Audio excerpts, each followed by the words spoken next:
Next is dispersion of light. Hold the plastic scale in your compass in front of your eyes and see through it while turning it slowly. आता plastic स्केल्समधून जर पाहिलं तुम्ही तर तुम्हाला थोडंसं कशाचं observation दिसेल, rainbow type. Okay. You will see light rays divided into different colors.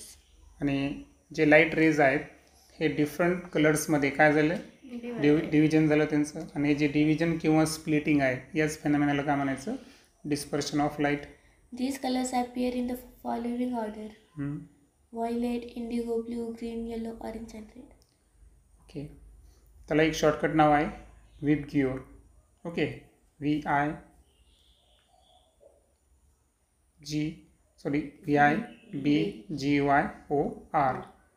So रंगांचा जो क्रम असेल तो असेल violet, Indigo, blue, green, yellow, orange आणि red. You know that light is electromagnetic radiation. आता या अगोदर आपण जेव्हा लाईटला डिफाईन करायचं असेल तर EM वेव्ह म्हणतो आपण त्याला, आहे ना. EM वेव्हचा एक part. So light is a electromagnetic radiation असं आपण लाईटला काय करतो, डिफाईन करतो. आणि त्याच्यात आपण जे लाईट बघतो तो कोणता असतो, विजिबल लाईट असतो. Wavelength is an important property of radiation.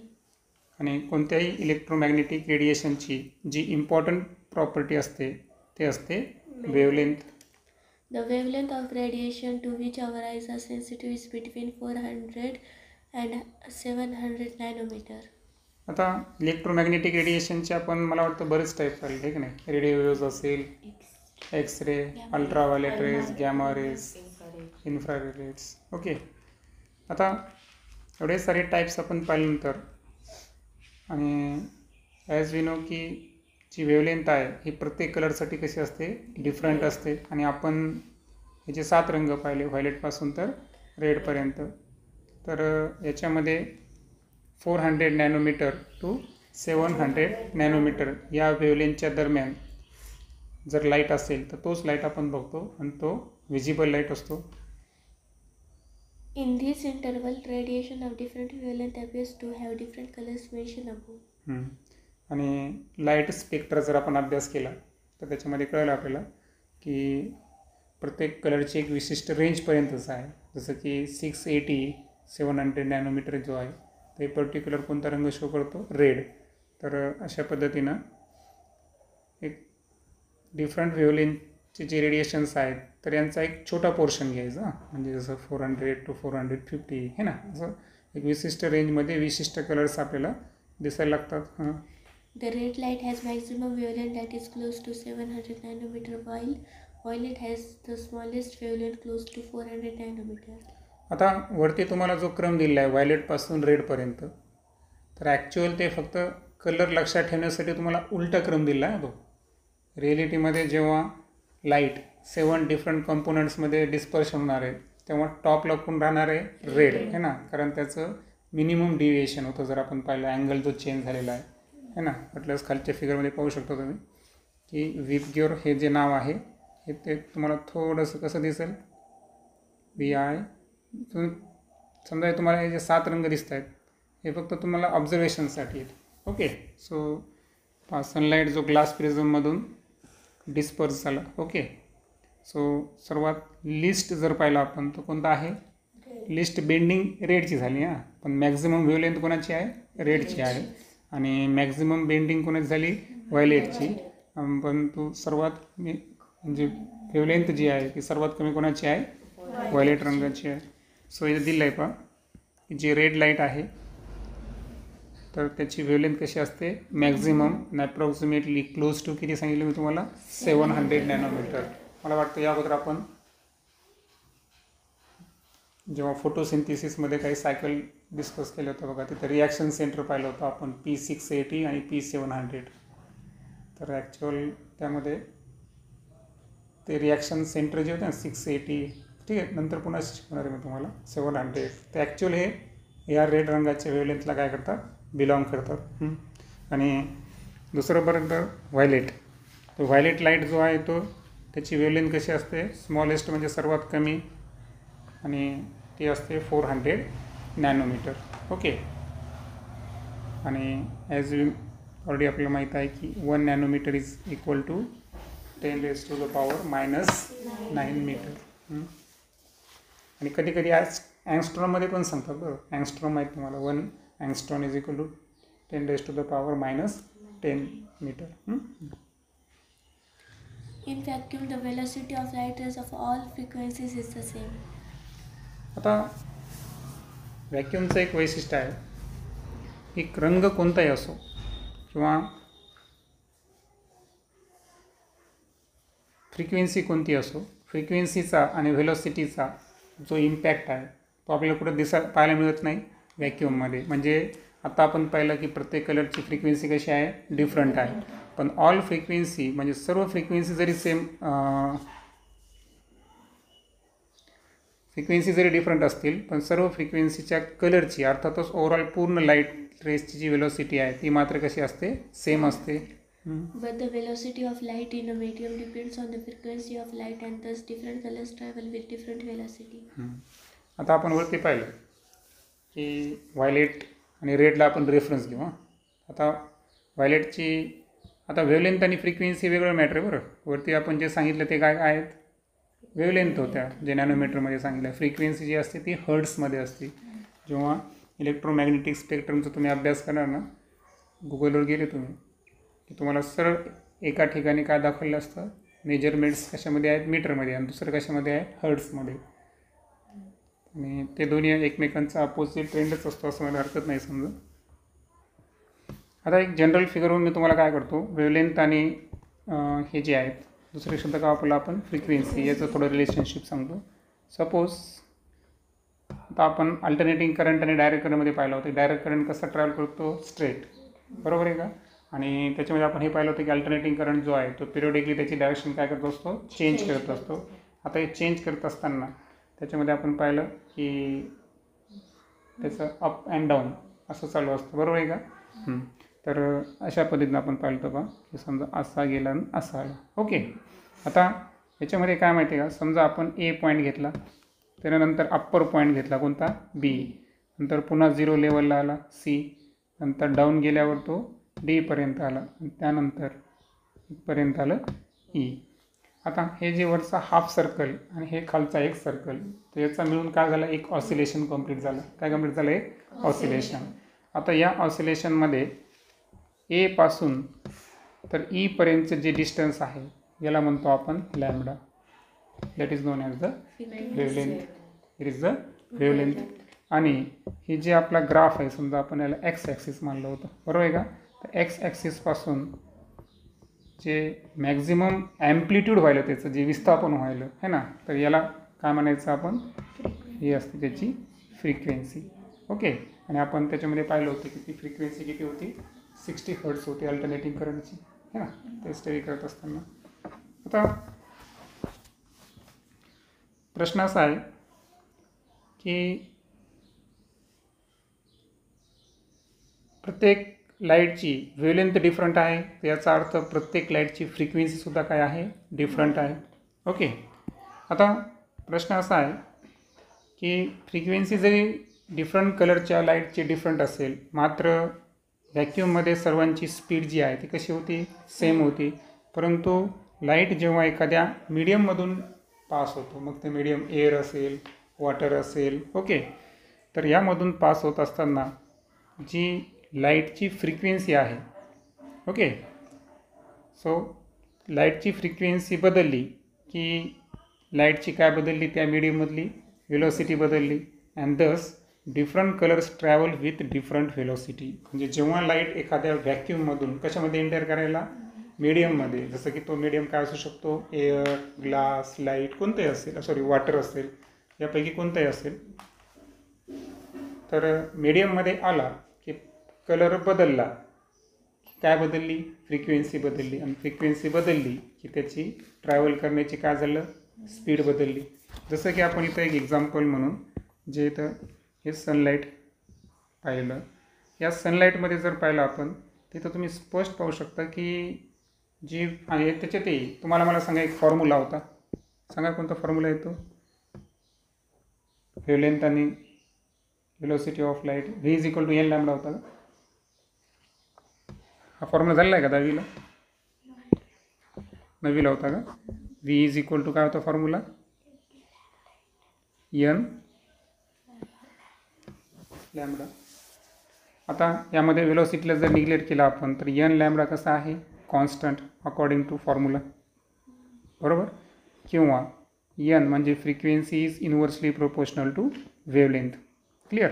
So आता पाहिलं की frequency is inversely proportional to wavelength म्हणजे याचा अर्थ काय झालं? वेवलेंथ जर इन्क्रीज होत असेल तर फ्रिक्वेन्सी काय असते? डिक्रीज, कमी असते. आता ओव्हरऑल आत्ताच पाहिलं आपण की जी वेवलेंथ आहे ही ॲप्रॉक्सिमेटली किती आहे रेड रंगाची? 700 नॅनोमीटर. आणि व्हायलेट कलर जो आहे त्याची वेवलेंथ ॲप्रॉक्सिमेटली कशाच्या क्लोज आहे? 400 नॅनोमीटरची आहे. आता मला सांगा वेवलेंथ सर्वात कमी कोणाची होती? व्हायलेटची. आणि सर्वात जास्त कोणाची आहे? रेडची आहे, बरोबर. मात्र इथं बेंडिंग जर पाहिली आपण तर रेडची सर्वात लिस्ट आहे आणि व्हायलेटची सर्वात कशी आहे? कमी आहे. मग आता जसं की मी ही रिलेशनशिप तुम्हाला सांगायलो, या रिलेशनशिपवरून जर पाहिलं आपण तर मला सांगा वेवलेंथ सर्वात जास्त रेडची आहे म्हणजे त्याची फ्रिक्वेन्सी काय सर्वात कमी आहे. आणि व्हायलेट कलरची वेवलेंथ सर्वात जास्त होती म्हणून त्याची फ्रिक्वेन्सी सर्वात काय असणार? कमी असणार. हे तुम्ही इलेक्ट्रोमॅग्नेटिक स्पेक्ट्रमचा अभ्यास करूच आपण. हे बघा एक सांगायचं राहिलं अजून. आता मी जसं एक तुम्हाला म्हणलं होतं की हे जे एक्स ॲक्सिसपासून जे मॅक्झिमम डिस्प्लेसमेंट झालेलं आहे तर त्याला ॲक्च्युअल फ्रिक्वेन्सी नाही हां, तर ॲक्च्युअल तो काय असतो? ॲम्प्लिट्यूड असतो हां. आणि फ्रिक्वेन्सी म्हणजे काय असतं? Number of revolution per unit time. म्हणजे एकाच किंवा इन 1 सेकंद म्हणजे एका सेकंदामध्ये असे येत आहे एक ऑसिलेशन झालं ना, है ना. मग एका सेकंदामध्ये किती ऑसिलेशन्स होतात त्यावरून त्याचं काय ठरते? फ्रिक्वेन्सी ठरते ना. फ्रिक्वेन्सी आपल्याला माहीत आहे की frequency is reciprocal to time. So frequency is equal to 1/T. हा फेमस फॉर्म्युला आहे की टाईमच्या काय आहे ते रेसिप्रोकल आहे. म्हणून फ्रिक्वेन्सीला डिफाईन करताना एका सेकंदामध्ये नंबर ऑफ रिव्होल्युशन किंवा नंबर ऑफ ऑसिलेशन किती होतात यावरून काय ठरते? फ्रिक्वेन्सी ठरते. तर इथे पहा इलेक्ट्रोमॅग्नेटिक स्पेक्ट्रम दाखवलेलं तुम्हाला. याच्यामध्ये गॅमा रेज असतील, X rays, ultraviolet, IR, infrared या दोघांच्यामध्ये कोण येतो? विजिबल स्पेक्ट्रम येतो. त्यानंतर मायक्रोवेव्ह, FM आणि AM या 2 प्रकारच्या रेडिओ वेव्स आणि त्यानंतर लॉंग रेडिओ वेव्स अशा पद्धतीचा EM स्पेक्ट्रम आहे. आता इथं जर पाहिलं तुम्ही तर फ्रिक्वेन्सी जी आहे ही काय व्हायली? राईट टू लेफ्ट इन्क्रीज व्हायली. आणि जी वेवलेंथ आहे ही लेफ्ट टू राईट इन्क्रीज व्हायली. म्हणजे याचा अर्थ सांगितलं मी तुम्हाला ते दोन्ही एकमेकांचे काय इन्व्हर्सली प्रोपोर्शनल आहे. आता जेव्हा की आता आपण रेफरन्ससाठी घेऊ हां. रेफरन्ससाठी पहा की एक्सरे जी आहे आता तुम्हाला माहीत आहे की फ्रिक्वेन्सी कशामध्ये दाखवलेली आहे? हर्ट्समध्ये. आणि वेवलेंथ कशामध्ये दाखवलेली आहे? मीटरमध्ये. आता जेव्हा आपण एक्झाम्पलसाठी एक्सरे घेतले तर एक्सरेमध्ये काय झालं बरं की जेव्हा त्याची वेवलेंथ किती होती? 10⁻10 मीटर होती. ओके, ही काय त्याची वेवलेंथ आहे. तर अशा वेळेस त्याची जी फ्रिक्वेन्सी आली EN ही किती आली? 10⁻18 हर्ट्स. आणि तेच जर आपण मायक्रोवेव्ह घेतलं तर मायक्रोवेव्हमध्ये जी वेवलेंथ आहे ती किती आहे? 10⁻2 मीटर.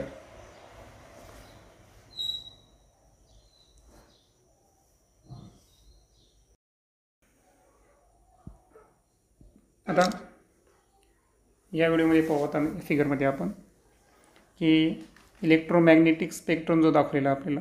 ओके, तर यामध्ये gamma rays, X rays, ultraviolet, त्यानंतर विजिबल कोणामध्ये येते? UV आणि IR, इन्फ्रारेडच्यामध्ये. त्यानंतर मायक्रोवेव्ह आणि रेडिओ वेव्स. मग ते AM, FM आणि लॉंग रेडिओज तिन्ही वेव्स आले त्याच्यामध्ये.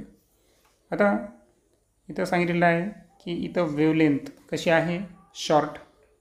ओके, कारण इथं पहा वेवलेंथ शॉर्ट आहे. तुमच्या लक्षात येईल ना या वेव्समधलं डिस्टन्स काय होत गेलेलं आहे? कमी होत गेलेलं आहे. आणि हे डिस्टन्स जसं इन्क्रीज होईल तशी ती वेवलेंथ कशी होते? लॉंग होते. वेवलेंथ लॉंग असेल तर फ्रिक्वेन्सी कशी असणार? लो असणार. आणि शॉर्ट वेवलेंथसाठी फ्रिक्वेन्सी कशी असणार? हाय असेल. आणि म्हणून आपण म्हणलो होतो की n is inversely proportional to lambda. Okay, frequency is inversely proportional to wavelength. आता आपल्याला विजिबल लाईट संदर्भात बघायचं आहे. आता विजिबल लाईट जी आहे ते आपण कशामध्ये सांगतो पहा. आपण जसं की आता रेंज पाहिली तर ती रेंज किती आहे 400 नॅनोमीटरपासून तर किती आहे 700 नॅनोमीटरपर्यंत. आता इथं एक वैशिष्ट्य आहे पहा. 400 नॅनोमीटर असताना जी फ्रिक्वेन्सी आहे ती किती आली 7 × 10⁻14 हर्ट्स. आणि जेव्हा आपण की रेड रंग नियरली अबाउट त्याची वेवलेंथ किती असते 700. तर अशा वेळेस त्याची जर फ्रिक्वेन्सी पाहिली तर ती किती आली 4 × 10⁻14 हर्ट्स. क्लिअर. आणि दॅट्स वाय ह्या व्हॅल्यूज तुम्हाला इथं रिप्रेझेंट करतात की व्हायलेट कलरसाठी जेव्हा वेवलेंथ लिस्ट होती ना विजिबल लाईटमध्ये तर अशा वेळेस त्याची जी फ्रिक्वेन्सी आहे ती कशी आली मॅक्झिमम आली. आणि रेड रंगासाठी वेवलेंथ मॅक्झिमम असताना त्याची जी विजिबल रेंजच्या अंतर्गत त्याची जर फ्रिक्वेन्सी पाहिली आपण तर ती सर्वात कशी आहे लिस्ट आहे कमी आहे. म्हणजे ते दोन्ही एकमेकांच्या इन्व्हर्सली प्रोपोर्शनल. आणि त्यानंतर शॉर्ट वेवलेंथ असताना फ्रिक्वेन्सी हाय, लॉंग वेवलेंथ असताना फ्रिक्वेन्सी लो. ते दोन्ही एकमेकांच्या इन्व्हर्सली प्रोपोर्शनल. हे सर्व गोष्टी तुमच्या लक्षात आलं असेल. आणि पायथन यांनी पण लॉंग वेवलेंथ करताना काय केलं बरं. आता एक क्रिस्ट आणि ट्रफ असतं पहा. क्रिस्ट म्हणजे टॉप पॉईंट आणि ट्रफ म्हणजे लोअर पॉईंट. तर समजा हा पहिला क्रिस्ट आणि हा दुसरा क्रिस्ट या दोघांमधलं डिस्टन्स त्यांनी घेतलं. लक्षात आलं का.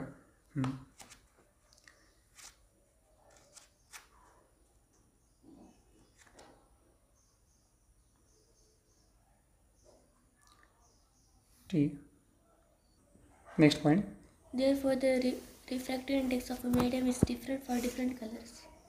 सो कलर बदलला की त्या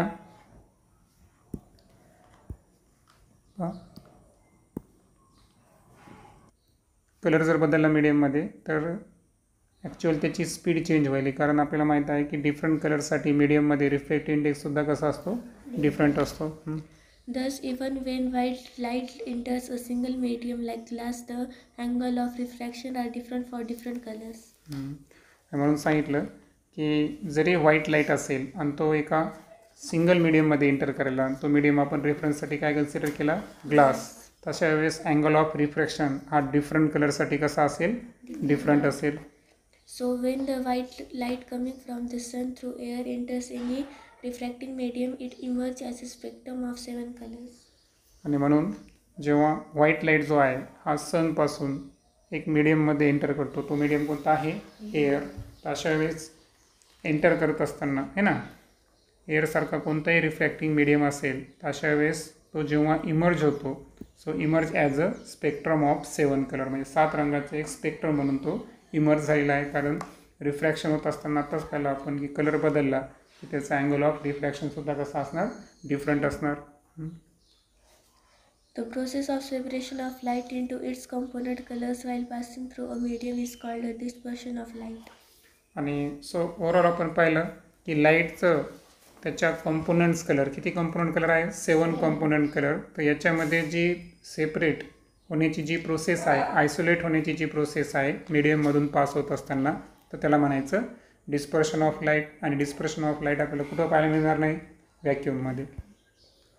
Sir Isaac Newton was the first to use a glass prism to obtain sun's spectrum. आता सनचा स्पेक्ट्रम जो आहे ते ऑब्टेन करणारे पहिले वैज्ञानिक आहे सर आयझॅक न्यूटन. आणि त्यांनी यासाठी कशाचा वापर केला ग्लास प्रिझमच्या साहाय्याने त्यांना सन स्पेक्ट्रमला ऑब्टेन केलं. जे की राईट हँड साईडला पाहू शकतो आपण ग्लास प्रिझमच आहे.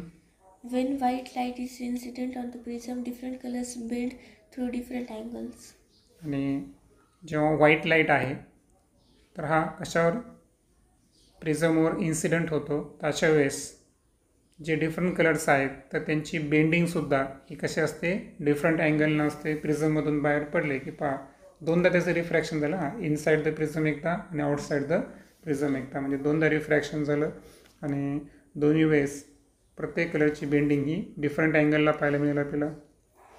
Among the 7 colors, red bends the least while violet bends the most.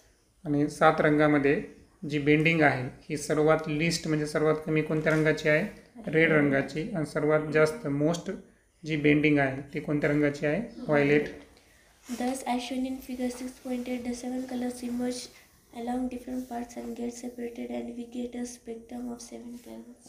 आणि अशा पद्धतीनं जे 7 कलर्स हे इमर्ज व्हायले तर प्रत्येकाचा पाथ कसा या ठिकाणी डिफरंट आहे, कारण अँगल ऑफ रिफ्रॅक्शन बदललं आणि दॅट्स वाय ते काय झाले? सेपरेट झाले, आयसोलेट झाले. आणि दॅट्स वाय त्यांनी काय तयार केला? Spectrum of 7 colours. नेक्स्ट व्हिडिओमध्ये आपण partial and total internal reflection यावर बोलू.